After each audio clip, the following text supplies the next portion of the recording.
ఒసే కూరగాయల మార్కెట్ పోతాను, ఫ్రిడ్జ్ లో ఏమేమి ఉన్నాయో ఒకసారి చెక్ చేయపో. అమ్మ అన్ని కరెక్ట్ గానే ఉన్నాయిలే గానీ అమ్మ నా చిన్నప్పటి నుంచి చూస్తాను, ఫ్రిడ్జ్ లో ఒకటి ఎండిపోయిన నిమ్మకాయ పీస్ ఉంది కదా, అది యూజ్ చేయవో లేదంటే పడేవో, ఎందుకమ్మా అది ఇంటికి?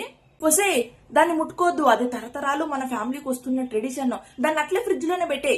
అమ్మ మనము 2 లొకేషన్లు చేంజ్ చేసినాము, 2 ఫ్రిడ్జ్లు కూడా చేంజ్ చేసినాము, అయినా ఎండిపోయిన నిమ్మకాయ పీస్ మాత్రం అట్లే ఉంది. నాకు పెళ్ళైన కొత్తలో మా అత్తమ్మ నాకు అది ఇచ్చింది, మా అత్తమ్మకి వాళ్ళ అత్తమ్మ ఇచ్చిందంట. సో అట్లే అది ఫ్యామిలీలో ఒక మెంబర్ లాగా కంటిన్యూ అయిపోతా ఉంది.